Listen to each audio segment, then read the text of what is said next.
जो आप लोगों ने गाना सुना अच्छा लगा? आई मीन तीनों गाने में बहुत अलग अलग कोशिश है। एक बहुत ही फ्रेश और एकदम यंगस्टर्स के लायक गाना है। लाइक कीजिए, सब्सक्राइब करिए, शेयर करिए। जिसिंग एक्टर जय हो।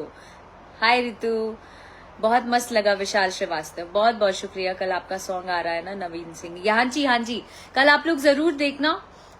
और एक अलग प्रयास है, और मुझे प्लीज एक साथ मुझे देखना आप लोगों का कमेंट। अक्षरा सिंह एंटरटेनमेंट। आपको बता दें भोजपुरी की क्वीन कहने जाने वाली एक्ट्रेस अक्षरा जी का यह वीडियो सोशल मीडिया में काफी तेजी से वायरल हो रहा है, जिसमें देखा जा सकता है कि वे भोजपुरी की दो सुपरस्टार खेसारी लाल यादव के सॉन्ग को लेकर चर्चा करते नजर आते हैं। तो क्या इस वीडियो को पूरी खबर बताते हैं आपको। इसी वीडियो में सबसे वीडियो को दिल लाइक कर दीजिए, साथ ही साथ हमारे चैनल पर नए तो चैनल को भी सब्सक्राइब कर दीजिए। तो आपके जानकारी के लिए बता दें कि अक्षरा जी का यह वीडियो तब का है जब वे अपने नए सॉन्ग के बारे में अपने फैंस को बताने आते हैं। तभी खेसारी भैया के कुछ फैंस उनके लाइव वीडियो में खेसारी भैया के सॉन्ग पर कुछ बोलने को बोलते हैं, जिस पर कुछ वे इस प्रकार का रिप्लाई देते हैं। तो अब तक बस इतना ही दोस्तों, मिलते हैं नए वीडियो में नए कंसेप्ट के साथ।